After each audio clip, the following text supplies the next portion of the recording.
Iran ने जंगबंदी तोड़कर missile fire कर दिए हैं। तो ये अब जाहिर सी बात है, इब्तदाई मालूमात है, रीसेंट अपडेट्स हैं, साथ साथ आ रही हैं। कैसे देखते हैं आप इसको?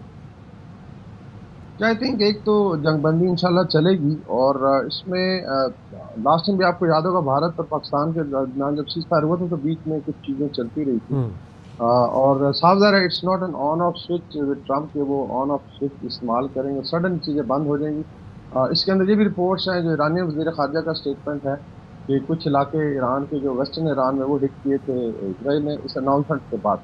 तो ये थोड़ा टिट फॉर टैट चलेगा, लेकिन जो ओवरऑल आई थिंक टाइम रखा गया it will take 6 to 12 hours. तो ये एक नेचुरल प्रोसेस है। और दूसरा आप खुद सोचें कि जो हॉस्टिलिटी है इस कदर बढ़ चुकी है, फिर आप कह रहे जो ट्रस्ट है वो उड़ चुका है। पहले भी प्रेसिडेंट ट्रंप ने जब बात की थी 2 हफ्ते की, तो 24 आवर्स में फिर अटैक हो गया था ईरान पे। तो मेरे ख्याल में क्वेश्चनली मूव होगा। लेकिन अगर सऊदी अरेबिया और कतर की तरफ से स्टेटमेंट्स आए हैं तो आई एम श्योर जो मीडिएशन है उसने काम भी किया है।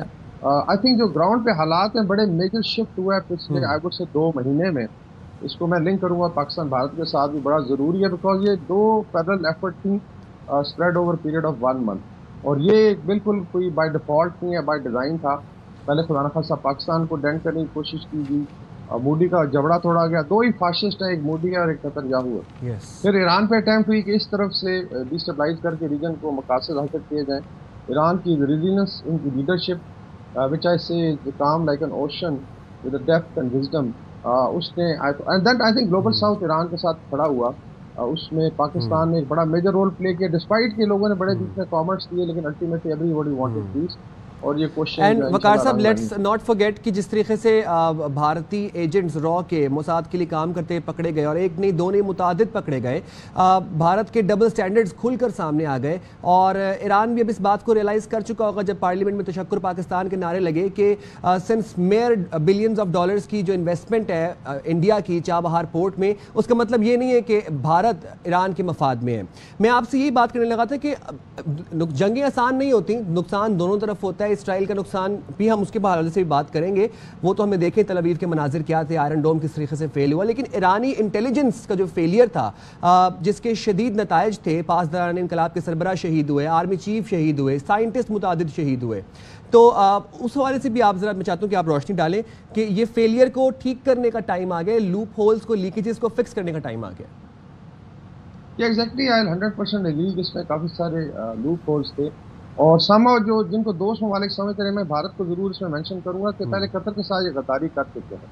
इनके 8 रिटायर्ड नेवल ऑफिसर को फांसी की सजा हुई थी because they were doing the same thing. ये अभी भी गल्फ में मक्खियों की तरह फैले हुए हैं, कॉकरोचेस की तरह, और they basically do damage and they work for Israeli lobby. जो मैंने बताया, ये बेसिकली 2 पोल्स हैं फाशिज्म के, एक नेतन्याहू और एक मोदी, और बड़ी कोलैबोरेशन है। अभी ये भी खबरें कि इंडियन नस्ला भी इस्तेमाल हुआ है अगेंस्ट ईरान, चीजें भी सामने। War actually bring the best of the things in nation and worst of the things in nation. और फिर बड़ी डिस्कवरीज होती हैं कि जिनको आप दोस्त समझते रहे, किस तरीके से वो पीठ में छुरा घोंपते रहे। तो अभी भारतीय जो आई थिंक नेटवर्क्स हैं जो, और आपने देखा है कि बलूचिस्तान में भी बड़ी कमी आई है BLA की एक्टिविटी में। क्या वजह है?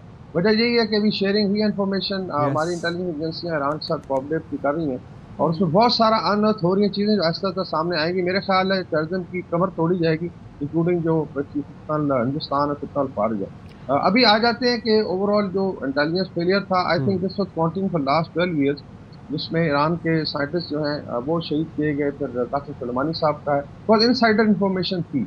और अनफॉर्चुनेटली मैंने देखा है कि इवन ईरानियन डायस्पोरा जो बाहर बैठा हुआ है, बड़ी बड़ी स्पेसिस कर रहा है, and they were looking for regime change. आपने देखा रजा शाह सेकंड की इवन वीडियोस आ रही थी कि probably to just walk over as a victorious leader, वो नहीं हुआ। तो एक तो आई थिंक इनका Iran has to cover it up and we can all collaborate, इसमें किसी निशानदेही कर सकते हैं जो डिसइंफॉर्मेशन और मिस इन्फॉर्मेशन की गई। और ये भी सोचने की बात है कि आफ्टर कुलभूषण जाधव क्यों ये नेटवर्क्स काम करते रहे। तो इट मीन्स के देयर वाज समथिंग इनसाइड जहाँ पे हेल्प हो रही थी भारत को, और नॉट रियलाइजिंग ये फिर मोसाद को सारी इंफॉर्मेशन दे, ईरान का अपना नुकसान हो रहा है। बाकी जो है I think on ground situation बहुत ज़्यादा बदली है। जो इजराइल की आई थिंक तबाही हुई है, अभी now it's coming out.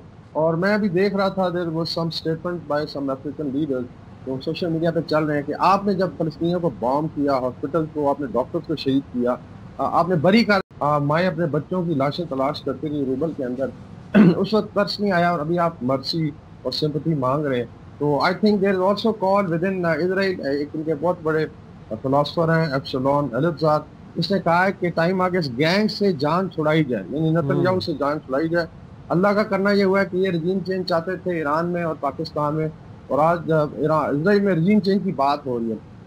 America में जो नियो कॉन्स इनको बहुत लिताड़ा जा रहा है, बिकॉज ये वो कबाल है ज़ायनिस्ट और नियो कॉन्स का जो तबाही की तरफ ले जाना चाहता था रीजन को। इसके अंदर फिर आई थिंक जो मरूजी हालात चेंज हुए, आई फील के रशिया, पाकिस्तान, चाइना, टर्की का बहुत बड़ा रोल रहा, इवन अरब स्टेट्स का। आई थिंक एक बहुत बड़ा फैक्टर था कि Trump was constrained by the Middle Eastern Arab leadership कि भाई अभी ये बहुत हो गया, हम नहीं होने देंगे। अच्छा साहब, आप खित्ते के दीगर ममालिक अरब स्टेट्स की बात कर रहे हैं, तो अगर रोल की बात की जाए खित्ते के ममालिक की, तो हमने देखा कि मजम्मत की गई दीगर ममालिक की जानिब से तो ईरान के ऊपर इसराइल के अटैक की, लेकिन भारत जिसके अच्छे टर्म्स हैं ईरान के साथ, उसकी जानिब से ना मजम्मत की गई, ना कोई बयान सामने आया, उल्टा भारत ने इसराइल का साथ दिया इस जंग में।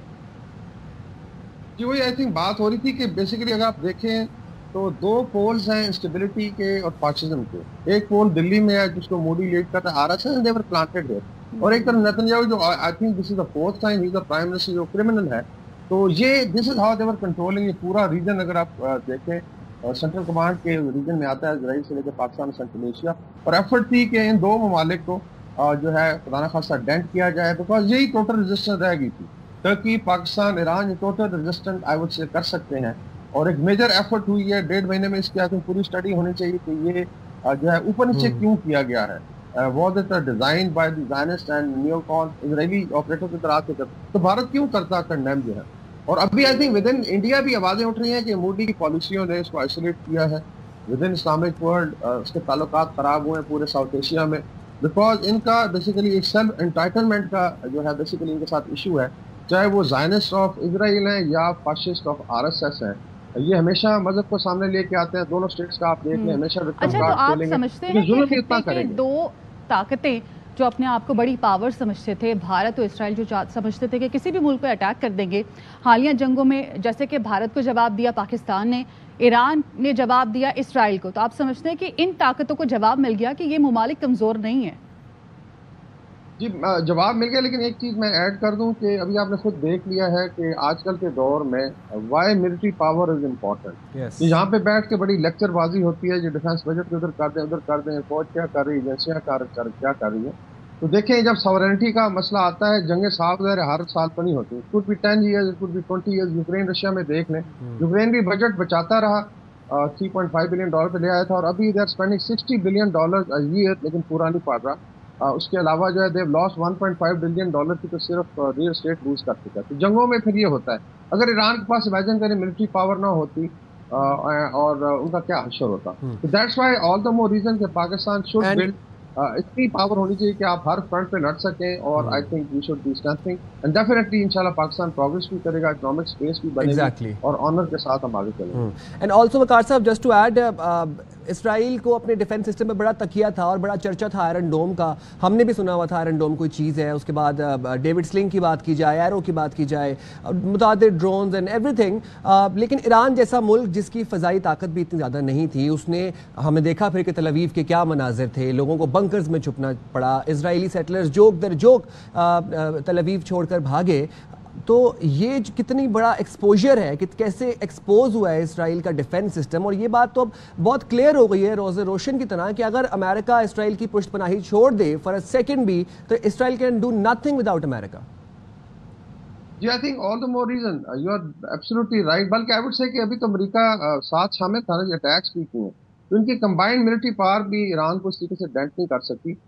उसकी आई थिंक मल्टीपल रीजन है। एक तो जो इसराइल की जोग्राफी है, जो डोम प्रोटेक्ट करता था, एक तो एडवांटेज तो था कि छोटा एरिया, लेकिन that became it's liability, because जब सस्टेन्ड ईरान ने अटैक करना शुरू किया और परसिस्टेंसी शो की, डिस्पाइट कि शुरू में इनको बहुत बड़े शॉक्स मिले, तो ये आई थिंक वॉर में, फिर कंडक्ट ऑफ वॉर में leadership, resilience of the nation, ये सारा कुछ आता है। अभी लोग कंपेयर कर रहे हैं, आई थिंक दो चीज़ों का मैं just highlight, leadership and people, जो स्टेट की हालत, दोनों को आप देख लें। जिस आपने मेंशन किया, ईरान से अभी 1 लाख लोग भाग चुके हैं टुवर्ड्स ऑक्युपाइड साइप्रस, जो ग्रीक साइप्रस है, तो वो नज़दीक आ रहे हैं। वहाँ भी मीम्स बन रही है कि किश्तियों पे आ रहे हैं मुहाजिरीन बन के, कल ये कब्जा कर लेंगे, एंड वहाँ पे बेसिकली फ्लैग्स या फ़लस्तीनियों को उठाए हुए ग्रीक लोगों ने। और इस तरफ जो है ईरान में आप देखें अवाम वाज काम, इवन जब फर्दों पे अटैक हुआ तो there was a call by the leadership के खुदा ना खास्ता डैमेज नहीं हुआ ज़्यादा, तो आप आराम से रहे। एक तो ये काम भी चलता रहा। और same is true Pakistan India context में आपने देखा कि पाकिस्तान में पैनिक नहीं था, उस तरफ था। इनका मीडिया देख लें, the way they were shouting, यहाँ पे कामनेस थी। इसी तरीके से लीडरशिप को अगर आप देखें तो आई से कि जो ईरानी लीडरशिप है, स्पेशली लीडर जो है Ali Khamenei, I call him the ocean of wisdom and patience and perseverance. एक तरफ वो थे, बहुत कम बातचीत, लेकिन जब भी बात होती लगता था कि एटम बम चढ़ गया इजराइल पे। और दूसरी तरफ आप देखें कि एक शाउटिंग कबाल ऑफ इडियट्स था, इंक्लूडिंग जो ट्रंप की टीम थी, नेतन्याहू हुआ, इसके मिनिस्टर्स हैं, अभी उनको जूते पा रहे हैं वहाँ पे। So I think these are two things which came out कि basically it was a bubble, ये सारा अमेरिका के भरोसे पे कायम था। और अमेरिका की इंटरवेंशन के बावजूद देखें, it was costing almost $1 billion a night of US tax payer money to defend जो डोम है। और जब फिर ईरान ने उनके इवन डोम के बनाने वाली फैक्ट्री है, रफाइल फैक्ट्री बनाती है, जो हाइफा नोड डिस्ट्रॉय की, वाइजमैन सेंटर डिस्ट्रॉय हुआ, तल अवीव में आग लगी, तो फिर जाके आई थिंक उनकी अकल ठिकाने है। बाकी आप मीडिया पे देखेंगे, अनफॉर्चुनेटली जो G7 का आई वुड से गोदी मीडिया है वेस्ट का, जो कीप सेइंग कि जी यहाँ जी बराबर हो गया तो हमने कर लिया। अभी हालत यह है कि there are call for regime change in Israel which is very very encouraging. और मेरे ख्याल में एरिया भी सुख का सांस लेगा। बाकी एक बड़ा role I think we just highlight Russia and China का रहा। चाइना का बड़ा खामोशी से चलता रहा, और रशिया ने बड़ा ऑल आउट सपोर्ट लास्ट में भी देखा, लास्ट में बड़ी ऑल आउट सपोर्ट आई, because Pakistan and Iran are south western flank of the global south. और ग्लोबल साउथ को लीड करता है रशिया और चाइना। दे नेवर वांटेड कि रोल बैक होगा, और खुदा ना खास्ता लड़ाई आगे चलती तो इसमें फिर इंटरवेंशन भी आपको नजर आती। तो ये सारे फैक्टर आई थिंक कैलकुलेट किए ट्रंप ने, and then he came to this, I would call it it's a surrender of neocon and it's a surrender of neo-Nazis and Zionist. Thank you very much, बहुत शुक्रिया वकार हसन साहब ज़बरदस्त तज्जिए के लिए।